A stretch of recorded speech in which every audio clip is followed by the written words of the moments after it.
صوبہ سرحد کے کئی شہر اقوام متحدہ کے امدادی ادارے کے خیموں سے اٹے پڑے ہیں۔ ٹھنڈے علاقوں سے گرم میدانوں میں اترنے والے تیز دھوپ اور شدید گرمی میں بے سر و سامانی کی زندگی جینا سیکھ رہے ہیں۔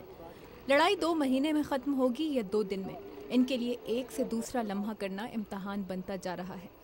اور واشنگٹن میں پناہ گزینوں کی امداد کے ادارے ریفیوجی انٹرنیشنل کے جویل چارنی کہتے ہیں کہ یہ گزشتہ 1 دہائی میں سامنے آنے والا سب سے بڑا انسانی بحران ہے جسے فوری توجہ کی ضرورت ہے۔ اصل خطرہ یہ ہے کہ اگر صورتحال سنبھالی نہ جا سکی تو پاکستانی حکومت کے لیے سیکیورٹی خطرات بڑھ جائیں گے۔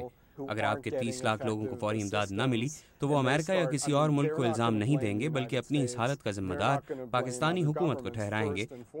جویل چارنی کہتے ہیں کہ امریکہ کو اس سے زیادہ کرنا ہوگا جس کے وعدے کیے جا رہے ہیں۔ اقوام متحدہ اور امریکہ کی جانب سے مزید امداد کے وعدے حوصلہ افزا ہیں، مگر ایسی صورتحال نقد رقم کی فوری ترسیل چاہتی ہے تاکہ بے گھر ہونے والوں کا صبر جواب دینے سے پہلے خوراک، پانی اور عارضی چھت جیسی کچھ بنیادی ضروریات پوری کر دی جائیں۔ اقوام متحدہ کی اپیل اس وقت $500 ملین کی ہے۔ امریکہ نے اس میں سے 105 یا $10 ملین دینے کا وعدہ تو کیا ہے، لیکن مسئلہ جتنا بڑا ہے $500 ملین اس کے لیے کافی نہیں ہوں گے۔ تو سوال یہ ہے کہ کیا امریکہ اقوام متحدہ کی امدادی رقم کا 20% سے زیادہ دینے کو بھی تیار ہوگا؟ اس صورتحال کا سفارتی پہلو یہ بھی ہے کہ کیا امریکہ کو دیگر ملکوں سے بھی مزید مدد کے لیے رابطے کرنے چاہیے؟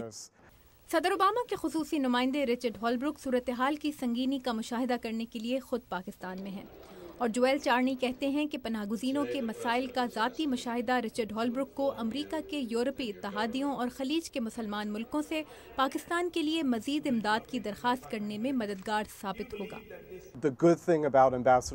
امبیسڈر ہولبروک کی اچھی بات یہ ہے کہ وہ پناہ گزینوں یا مہاجرین کے مسئلے کو اچھی طرح سمجھتے ہیں۔